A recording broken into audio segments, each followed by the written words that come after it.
ngihaki matung sumang da gari ama khamki nungsi kumthara'i aduga khabar du mai thai nongthang nongmi tapna kumthara'i aduga khabar du kanthoi ibem halna lao sana tombana iru maitharaga chaisingdo chana batawsi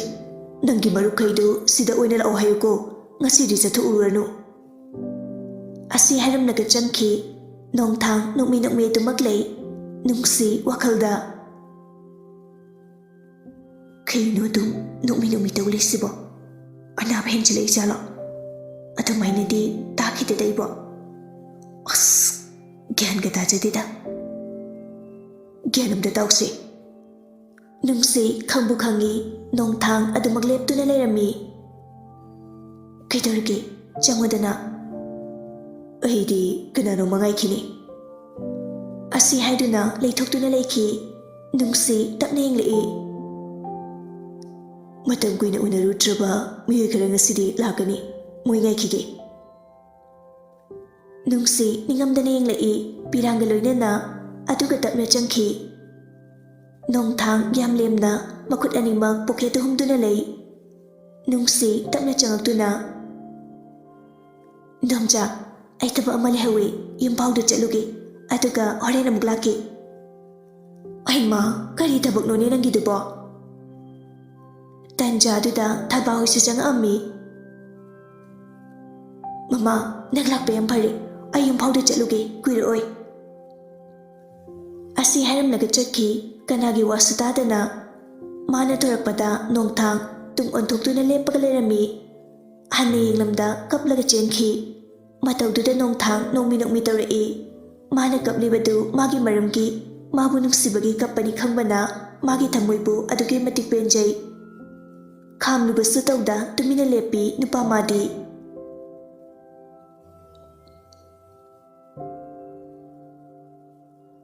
Daniel masangam draba sungamdana bembem uni khanbada sanaba chatke khalli bembem kariso haibadi ngamda thongjinda leptuna lei Daniel hoi kagi thongjinsi bembem gi lephamni adumak lepi Daniel da karigamba wa ama haninglabati thongjinda leptuna mamai nonthaduna leigani ngasisu adumak lei Daniel loisambaluraga thorai dada adubu kauriba pumba arembani tabide takride chatkre thamoi kanba nupa adu bembem upai leita nonthaduna adumak leiki Rita changlai mamogi matawduda chingnana hanglami kaidorage nganglamira ibungo namo mama kaisu harimdi haini imobu kari tawrabage dedado ngarang masangam khidabani aduga ngachi amu sanafamda chakre Rita nokfetawrai mamona magi machabu ningjaba asi ubada harabu poglai ihe adugi oire kem khanganuse magibu adum chepani bembem tapne yenglai lao aduda matha amuk sauranuko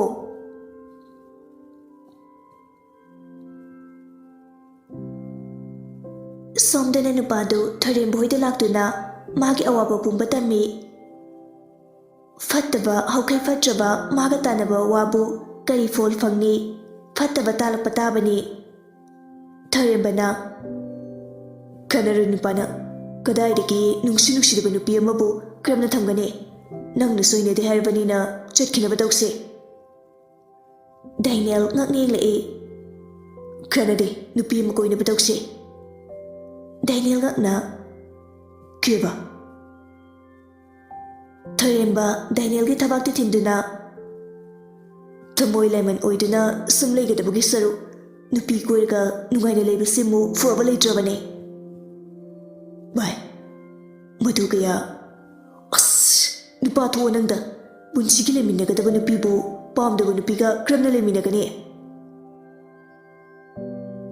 nungai thogadabne kedaurni sigadaba punsine hinglingeda nungaina hingobana fatro fattaba magi koktagi tholakpa wahaibu kari tholakani hauji kida khanba tungda kari oini khanba ngamdaba ꯃꯥꯒꯤ ꯃꯔꯨꯞ ꯊꯣꯏꯔꯝꯕꯅꯤ ꯃꯣꯏꯒꯤ ꯃꯑꯣꯡ ꯃꯇꯧꯗꯨꯗ ꯍꯦꯟꯊꯣꯏꯕ ꯃꯣꯏꯒ ꯄꯨꯟꯈꯤꯗ꯭ꯔꯦ ꯍꯦꯟꯊꯣꯏꯕꯗꯤ ꯑꯗꯨꯛꯀꯤ ꯃꯇꯤꯛ ꯆꯝꯃꯤ ꯃꯤꯉꯣꯟꯗ ꯑꯔꯥꯟꯕ ꯇꯧꯕ ꯉꯝꯖꯗꯕ ꯅꯨꯄꯥ ꯑꯃꯅꯤ ꯑꯗꯨꯅ ꯃꯣꯏꯒ ꯑꯗꯨꯛꯀꯤ ꯃꯇꯤꯛ ꯈꯦꯠꯅꯈ꯭ꯔꯦ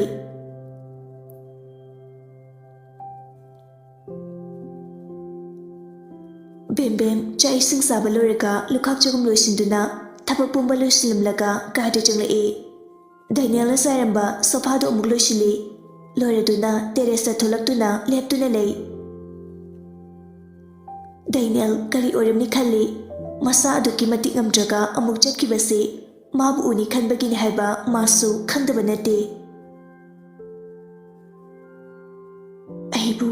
ꯑꯗꯨꯛ ꯍꯩꯅꯗ꯭ꯔꯕꯣ ꯕꯦꯝꯃ ꯕꯦꯝꯕꯦꯝ ꯃꯄꯤꯗ ꯁꯠ ꯇꯩꯊꯣꯛꯏ ꯑꯗꯨꯒ ꯇꯞꯅ ꯂꯩꯊꯣꯔꯛꯇꯨꯅ ꯅꯣꯛꯃꯤ ꯅꯣꯛꯃꯤ ꯃꯃꯥ ꯔꯤꯇꯥ ꯇꯞꯅ ꯅꯕꯨꯡꯅꯤ ꯍꯥꯏꯕ ꯑꯃ ꯂꯥꯍꯧꯏꯅꯦ ꯀꯅꯥ ꯂꯥꯛꯑꯣ ꯂꯥꯛꯑꯣ ꯃꯃꯥ ꯀꯣꯐꯤ ꯁꯦꯝꯂꯛꯀꯦ ꯑꯍꯣꯏ ꯃꯃꯥ ꯕꯦꯝꯕꯦꯝ ꯇꯞꯅ ꯊꯣꯔꯛꯏ ꯑꯗꯨꯕꯨ ꯐꯝꯗꯨꯅ ꯂꯩꯔꯤꯕ ꯅꯨꯄꯥ ꯑꯗꯨ ꯎꯕꯗ ꯆꯤꯡꯅꯅ ꯀꯅꯥ ꯅꯨꯄꯥ ꯑꯗꯨ ꯐꯨꯛ ꯍꯧꯒꯠꯂꯛꯏ ꯍꯧꯖꯤꯛꯇꯤ ꯎꯔꯦ ꯅꯨꯄꯥ ꯑꯗꯨꯕꯨ ꯎꯕꯗ ꯉꯛꯅ ꯗꯥ ꯁꯦꯈꯔꯅ ꯕꯦꯝꯕꯦꯝ ꯗꯥ ꯁꯦꯈꯔ ꯀꯩꯅꯣ ꯅꯪꯅ ꯇꯧꯔꯤꯁꯦ ꯌꯨꯝ ꯑꯁꯤꯗ ꯀꯔꯤꯒꯤ ꯂꯥꯛꯄꯅꯣ ꯕꯦꯝꯕꯦꯝ ꯑꯩ ꯅꯪꯕꯨ ꯅꯨꯡꯁꯤ ꯍꯧꯖꯤꯛ ꯑꯩ ꯃꯧ ꯑꯣꯏꯔꯕꯅꯤ ꯗꯥ ꯁꯦꯈꯔ ꯃꯗꯨꯒꯤ ꯋꯥꯗꯨ ꯃꯈꯥ ꯇꯥꯔꯛꯑꯅꯨ ꯑꯗꯨꯒ ꯌꯨꯝ ꯑꯁꯤꯗ ꯑꯃꯨꯛ ꯍꯟꯅꯁꯨ ꯂꯥꯛꯀꯦ ꯈꯟꯕꯤꯒꯅꯣ ꯕꯦꯝꯕꯦꯝ ꯑꯩꯕꯨ ꯃꯤꯍꯠꯄ ꯑꯣꯏꯍꯟꯒꯦ ꯈꯟꯒꯅꯣ ꯀꯩꯅꯣ ꯗꯥ ꯁꯦꯈꯔꯕꯨ ꯉꯥꯎꯔꯕꯣ ꯑꯩꯅ ꯅꯐꯝꯗ ꯀꯌꯥꯃꯨꯛ ꯂꯥꯟꯈ꯭ꯔꯕꯒꯦ ꯅꯪꯅ ꯑꯩꯕꯨ ꯑꯁꯨꯛ ꯇꯥꯊꯤꯔꯤꯕꯁꯤꯕꯣ ꯑꯌꯨ ꯑꯩꯅ ꯀꯩꯗꯧꯔꯕꯗꯤ ꯅꯪꯅ ꯑꯩꯕꯨ ꯅꯨꯡꯁꯤꯅꯤ ꯑꯌꯨ ꯑꯩ ꯀꯩꯗꯧ ꯍꯥꯏꯕꯅꯣ ꯅꯪꯒꯤꯗꯃꯛꯇ ꯑꯩ ꯄꯨꯝꯅꯃꯛ ꯇꯧꯕ ꯉꯝꯒꯅꯤ ꯑꯩ ꯅꯪꯕꯨ ꯅꯨꯡꯁꯤꯕ ꯁꯨꯡꯉꯝ ꯉꯝꯂꯣꯏ ꯅꯪꯅ ꯑꯐꯕ ꯐꯅ ꯇꯧꯔꯕꯁꯨ ꯑꯩꯗꯤ ꯅꯪꯕꯨ ꯅꯨꯡꯁꯤꯕ ꯁꯨꯡꯉꯝ ꯉꯝꯃꯣꯏꯌꯦ ꯅꯪꯕꯨ ꯅꯨꯡꯁꯤꯅꯕ ꯊꯃꯣꯏ ꯑꯩꯉꯣꯟꯗ ꯄꯥꯟꯗꯦ ꯕꯦꯝꯕꯦꯝ ꯗꯥ ꯆꯠꯄꯤꯔꯣ ꯃꯃꯥ ꯍꯣꯏꯅ ꯎꯔꯒ ꯑꯩꯕꯨ ꯂꯥꯟꯅ ꯈꯟꯒꯅꯤ ꯁꯦꯁꯦ ꯀꯣꯐꯤ ꯑꯅꯤꯗꯨ ꯃꯩꯊꯣꯡ ꯁꯦꯠꯆꯠ ꯍꯟꯖꯤꯟꯅꯩ ꯁꯦꯈꯔ ꯅꯣꯛꯃꯤ ꯅꯣꯛꯃꯤ ꯇꯞꯅ ꯁꯣꯐꯥꯗꯨꯗ ꯐꯝꯃꯤ ꯔꯤꯇꯥꯅ ꯐꯝꯂꯝꯃꯨꯀꯣ ꯏꯃꯥ ꯐꯤ ꯑꯝꯇ ꯁꯨꯔꯨꯒꯦ ꯕꯦꯝꯕꯦꯝꯅ ꯃꯃꯥ ꯑꯩ ꯇꯧꯔꯒꯦ ꯏꯍꯦ ꯅꯕꯨꯡ ꯂꯥꯛꯏꯁꯦ ꯋꯥꯔꯤ ꯐꯖꯅ ꯁꯥꯟꯅꯔꯣ ꯐꯤꯗꯨ ꯌꯥꯝꯕꯁꯨ ꯅꯠꯇꯦ ꯃꯃꯥ ꯁꯨꯝ ꯇꯧꯔꯒꯦ ꯑꯁꯤ ꯍꯥꯏꯔꯝꯂꯒ ꯆꯪꯈꯤ ꯗꯥ ꯁꯦꯈꯔ ꯉꯁꯤꯅ ꯌꯨꯝ ꯑꯁꯤꯗ ꯂꯥꯛꯄ ꯑꯔꯣꯏꯕ ꯑꯣꯏꯕꯤꯌꯨ ꯕꯦꯝꯕꯦꯝ ꯑꯩꯒꯤ ꯏꯄꯨꯔꯣꯏꯕꯒꯤ ꯃꯔꯝ ꯊꯣꯛꯅ ꯍꯤꯡꯖꯔꯤꯕꯅꯤ ꯅꯪꯕꯨ ꯃꯥꯅ ꯂꯨꯅ ꯇꯧꯕ꯭ꯔꯥꯅꯦ ꯕꯦꯝꯕꯦꯝ ꯀꯔꯤꯁꯨ ꯈꯨꯝꯂꯛꯇ꯭ꯔꯦ ꯑꯩꯗꯤ ꯅꯪꯕꯨ ꯅꯨꯡꯁꯤꯖꯕꯅꯤ ꯅꯪꯅ ꯀꯞꯄ ꯑꯩꯗꯤ ꯎꯕ ꯉꯝꯗꯦ ꯃꯥꯅ ꯅꯪꯕꯨ ꯀꯔꯝꯕ ꯃꯑꯣꯡꯗ ꯂꯣꯏꯅꯕꯤ ꯍꯥꯏꯕ ꯑꯩ ꯈꯪꯉꯤ ꯅꯪꯅ ꯌꯨꯝ ꯑꯁꯤꯗ ꯀꯔꯝꯅ ꯂꯦꯜꯂꯤ ꯍꯥꯏꯕꯁꯨ ꯑꯩ ꯈꯪꯉꯤ ꯑꯗꯨꯝꯅ ꯀꯌꯥꯝ ꯀꯨꯏꯅ ꯂꯩꯈꯤꯅꯤ ꯑꯩꯒꯤ ꯏꯃꯨꯡꯒꯤ ꯃꯔꯝꯗ ꯊꯤꯒꯠꯄꯒꯤ ꯃꯊꯧ ꯇꯥꯗꯦ ꯑꯩꯒꯤ ꯄꯨꯟꯁꯤꯗꯤ ꯑꯩꯒꯤꯅꯤ ꯃꯗꯨꯗ ꯈꯨꯠ ꯊꯤꯡꯖꯤꯟꯕꯤꯔꯛꯀꯅꯨ ꯑꯩꯗꯤ ꯌꯥꯝ ꯅꯨꯡꯉꯥꯏꯅ ꯂꯩ ꯑꯩꯒꯤ ꯄꯨꯟꯁꯤꯃꯨꯛ ꯅꯨꯡꯉꯥꯏꯕ ꯑꯩꯒꯤ ꯏꯄꯨꯔꯣꯏꯕꯅ ꯑꯩꯗ ꯄꯤꯕ ꯃꯤꯅꯨꯡꯁꯤ ꯑꯁꯤꯒꯨꯝ ꯉꯁꯤꯒꯤ ꯃꯥꯂꯦꯝꯁꯤꯗ ꯂꯩꯔꯤꯕ ꯅꯨꯄꯤ ꯀꯌꯥꯗ ꯐꯪꯕ ꯉꯝꯂꯣꯏ ꯁꯦꯈꯔ ꯅꯨꯡꯉꯥꯏꯇꯅ ꯌꯦꯡꯂꯛꯏ ꯑꯩꯒꯤꯗꯤ ꯀꯅꯥꯁꯨ ꯋꯥꯗꯦꯅ ꯕꯦꯝꯕꯦꯝ ꯗꯥ ꯁꯦꯈꯔ ꯁꯣꯟꯕꯤꯔꯣ ꯑꯁꯤ ꯍꯥꯏꯔꯝꯂꯒ ꯆꯪꯈꯤ ꯁꯦꯈꯔ ꯅꯤꯡꯕ ꯀꯥꯏꯅ ꯌꯦꯡꯂꯤ ꯕꯦꯝꯕꯦꯝ ꯀꯥꯗ ꯆꯪꯂꯛꯇꯨꯅ ꯄꯦꯟꯅ ꯀꯞꯄꯤ ꯑꯩ ꯌꯥꯝ ꯅꯨꯡꯉꯥꯏꯅ ꯊꯝꯕꯤꯌꯦ ꯑꯩꯒꯤ ꯀꯔꯤꯁꯨ ꯋꯥꯠꯇꯦ ꯑꯩꯒꯤꯗꯤ ꯗꯗꯥꯅ ꯑꯩꯕꯨ ꯌꯥꯝꯅ ꯌꯦꯡꯁꯤꯟꯕꯤꯌꯦ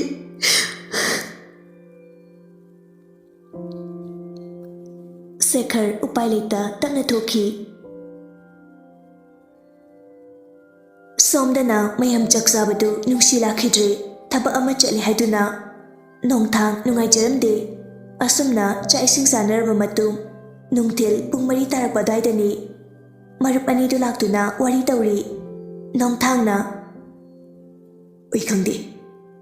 ꯂꯥꯏꯟ ꯆꯦꯟꯕꯅ ꯑꯁꯦꯡꯕꯅꯤ ꯅꯨꯡꯁꯤ ꯂꯨꯍꯣꯡꯗꯣꯔꯕꯅꯦ ꯚꯦꯂꯤꯛꯅ ꯗꯣꯛꯇꯔꯅꯤ ꯍꯥꯏꯕꯅꯤ Nongthang tumina nontaduna lay Belikna mu Udukwana mana hona chakibani Nangsu khangi haidai Aina mirol tadrini Mana igi yamna hona biki haiba Mamana tambadagi ay khangi Udubu mati Mana yaramoy Doktor goy baduda Lanchen mana mu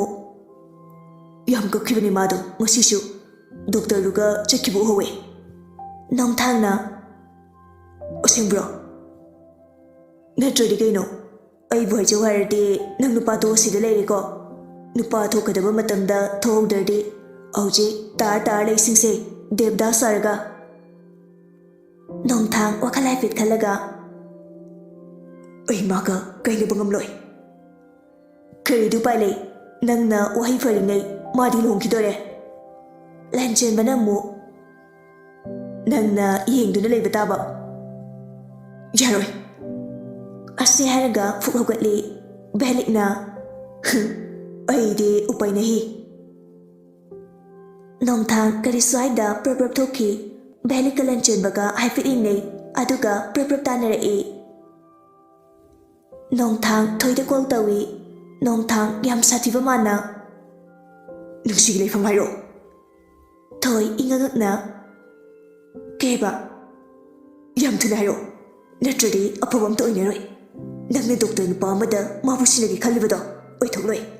Aina fajana hanglingay lem na harapana Nangi apabo ini Thoy karisu kumlagde Nang hairoy Thoy magi adugum laba matagduda Kina Kino dangan ba Nungsiga doktor sintoy baga Lepam hokju haro Thoy oiroy khangladuna Matay Nongthang phone da fatka e Aduga gari do speaker na thauduna la e Thoy phone thamkraba matungda thik no e Aigi plan success oidana Khangni ngasidi Belik na Yarda matum chasajani Matu chenbada aikho yawarisi Lan chenbana Machinduga aidi fakalini ne Amado doctor ni doctor Funarasu aikho eroduna ngamladaba Kiyam khangano Kuk sakpa farta ngari amu hida kapsin khradi Adugi damaktani ama yawrido fagiro Madi nupini dana As Aikho herosu arhabana teda Mi makal thengnaragal aba mini ko Nongthang sauna amadi fingna gari sumthorpada Mangda gari ama laglibada ubada Mamit mana loktuktuna thunama gari adugi mangda magi gari du khangkhang khami Aduga fingni kumthara e Nongthang asauba pakhatpa magaloina na gari adusu khangboy kaiboy khangkhang khamla e Aduga sauna hara e mangak leituktuna Hey, ngawrba nangbo Nupa aduna nganglibadu tadana sum sauna changla e Mamitu ikana Gari manungda phamliba nupi adudi kini ingli Nupidu aduki mati kire aduk sathiba mataududa